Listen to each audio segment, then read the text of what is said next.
The Last Man Standing at Hunt Camp. William Hovey Smith, 2016. I'm the author of Backyard Deer Hunting, and also the owner of a new company, Hovey's Knives of China, where we take ancient patterns and make modern cooking knives out of them. This is Hovey Smith, the Backyard Sportsman, and we are alone at Hunt Camp. Yeah! Usually with hunt camps, there are people here camping. But this time, no one but me. And this is a situation that's happening more and more. As it turns out, we hunters are getting to be an older demographic. And we are not only dying off, we're getting increasingly infirm. Time was, here, we would have 5 or 6 people who would come and they would camp out overnight and they would hunt for 2 or 3 days. Well, that hasn't happened for a while. One father-in-law died off. One moved away. We used to have a doctor working with us, but we haven't seen him lately. And the fellow who actually owns the property has been ill, and although not debilitated, just doesn't feel up to it quite yet today. So we had talked to arrange to come and hunt and camp out, and well, he didn't make it. I didn't call, I didn't complain. He hadn't had a chance to even come and mow the road. So I brought my mower up and right here, and so I proceeded to mow the roads and put my stand out and that kind of stuff. So I'm going to stay and I'm going to hunt this evening, and I'm going to come back and finish the work on the property and hunt tomorrow morning and maybe tomorrow evening. But this is something that's happening more and more. Yeah. Sooner or later, you may be the last surviving members of your hunt camp. Yeah! So think about how you're going to drink that last bottle of hooch and how you're going to manage to hunt the place by yourself. Because that may be what you're stuck with. Here are some still pictures that show something of the process. Now, I use my lawnmower, and I use it to cut the roads, obviously, and I also use them like an ATV. I don't own an ATV and don't know that I want to own an ATV to just have another piece of equipment to keep up. But I take the mower deck off one of them during the hunting season and leave that at the house to run around the farm. Next, you see my tub, my Zeus barge with a stand on it and chainsaw, etc., etc., etc. Then we have the material sort of spread out so you can take another look at it separately. What we have here is a bit of a road that I have made one pass on and am making a second pass. With a small cutting blade width, it takes me 3 passes to open a road.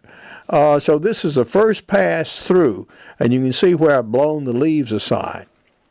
Now, what this does is not only blow leaves, but it also cuts saplings and such, of which you will see more of later. Here's another view of some more open forest, and sometimes how difficult it is to find the trails themselves, particularly in near dark conditions.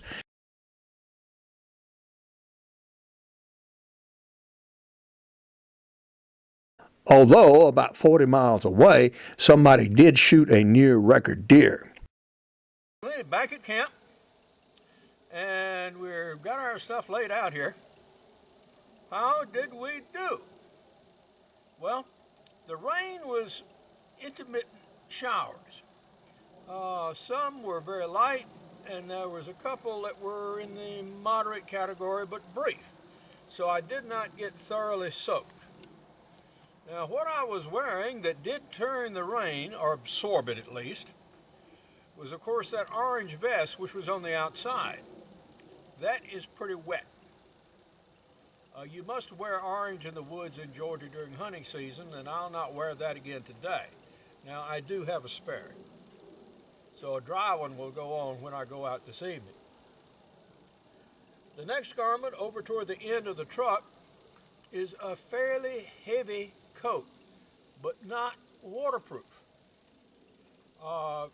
It's warm. It remained warm even when damp. Under that was this, which is cotton or cotton synthetic, also not waterproof. It got a little damp on the bottom. It got damp on the hood up here.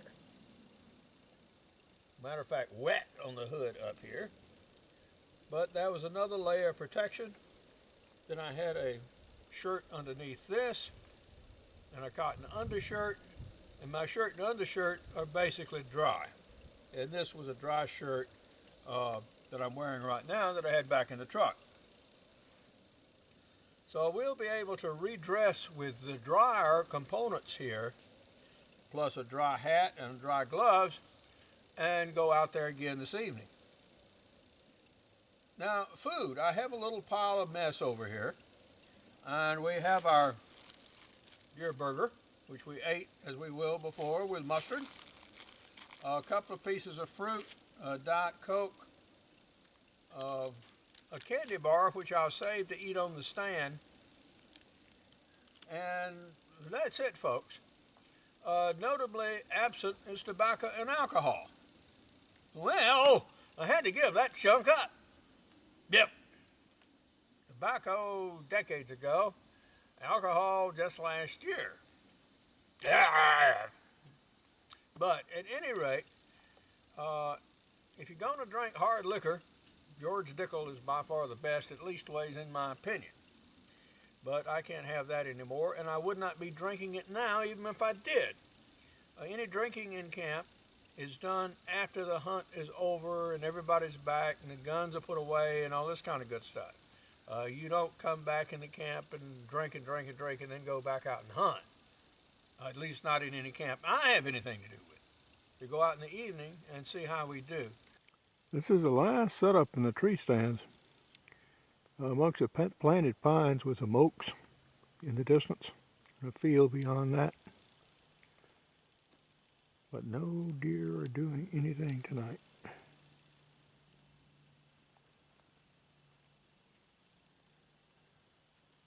Our last hunting was in a moderate wet, and so my guns got wetted or dampened.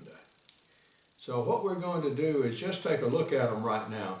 And I'm going to change out the load here in this Woodman's Arms Patriot rifle. And just check the revolver to make sure that everything is okay. So here we go. One once wetted muzzleloader. And yeah, she's ready to go out there and kill something. All we need to do now is put a fresh 209 primer on it, and we're ready to go. I had an appointment in town in the morning, and so I arrived back late in the morning on the third day. The crows are laughing at me. We are foiled again. Yep. Lawnmower won't start. I thought before it was because perhaps the battery was weak. So today I brought out a fresh battery and jumper cables and connected it all up and all this kind of good stuff. But that did not help. Something more serious is wrong on the inside. It's not a fuse. I do get a turn, but the engine does not rotate fast enough. Well, it doesn't rotate at all, as a matter of fact. And so, consequently, it will not start. But I wish it would like some of the older lawnmowers that actually gave you a pull start option. But when things like this happen, you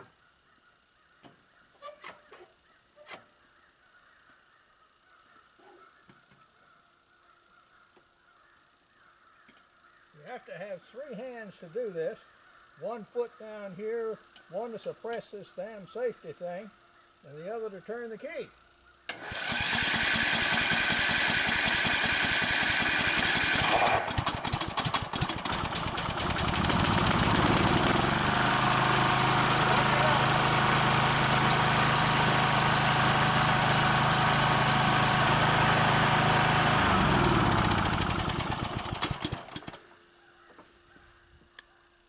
Well, it started once.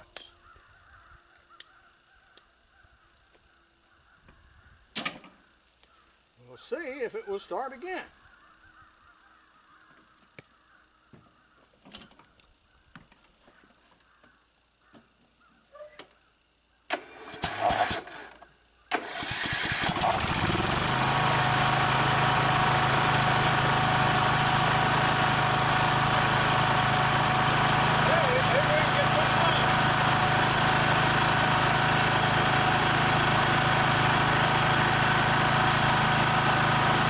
It's like when you go to the doctor, the symptoms go away.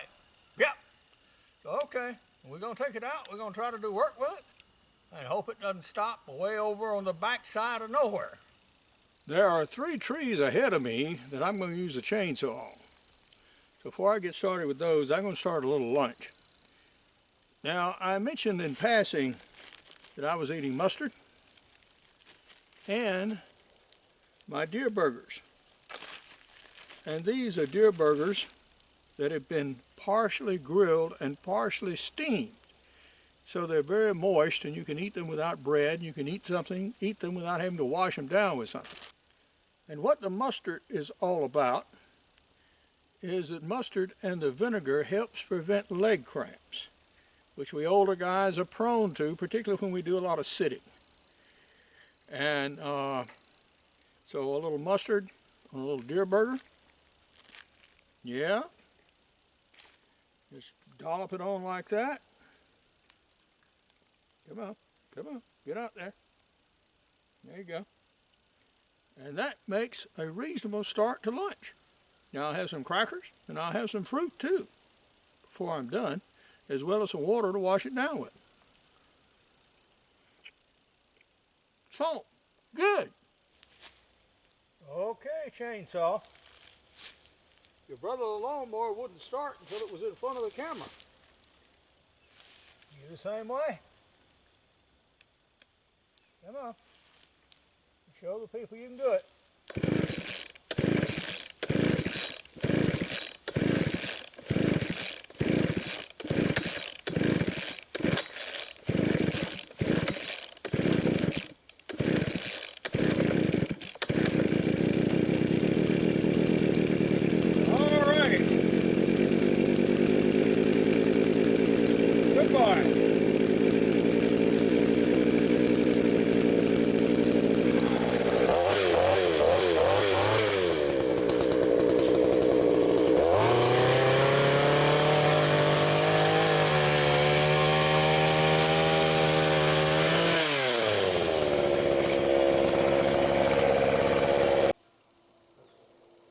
Well, that pile is cut and pushed back out to the side of the road.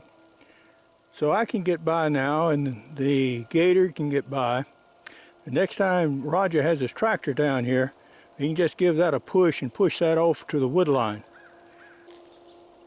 I've accomplished my objective today.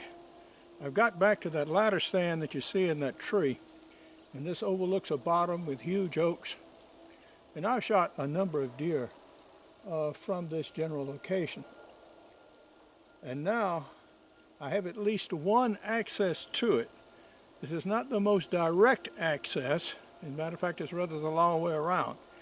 But at least I am here, and if I should shoot a deer, I can bring my lawnmower or something else back in here and actually get it without having to haul it out myself. So that's part of the objective here, is to get this part of the property where I can reasonably hunt it and recover the deer without literally killing myself doing it. This is what I'm cutting through on this back side. You can see it has a potential of getting pretty thick and gnarly.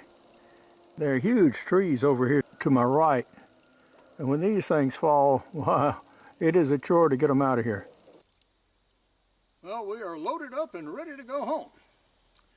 I'm going to take my lawnmower that sometimes starts back to the house. I won't be able to come out here for the next couple of days, so I don't want to leave it out here unattended, so to speak. But we did manage to get most of the stuff we wanted to do done. We also managed to collect a little useful wood on the back for later knife handles in a couple of years. We cut some nice persimmon, so we went ahead and cut up some for future blanks for some of Hovey's knives of China. But we'll be back, just not tomorrow or the day after. Look for a future video, I hope, about a successful deer kill at hunt camp. This is a soon-to-be trademarked logo of Hovey's Knives of China with some of my knives on them. A picture of more of my knives displayed on pegboard, and we've got even more designs than this out right now. And some of my books, Backyard Deer Hunting, X-Treme Muzzleloading, Crossbow Hunting, and Practical Bow Fishing, all of which have chapters on knives and their uses. I also have a business book, Ideas for New Businesses, on how to start your own million or billion-dollar business. And here is a little blurb about me and about what I do. Working and hunting alone, as I often do, carries some risk, but so does everything else we do in life. For more information on Hovey's Knives of China, you can go to the blog below. For info on my books, blogs, and more than 550 videos, go to www.hoveysmith.com. Good hunting and good eating from the outdoors. Goodbye, and God bless.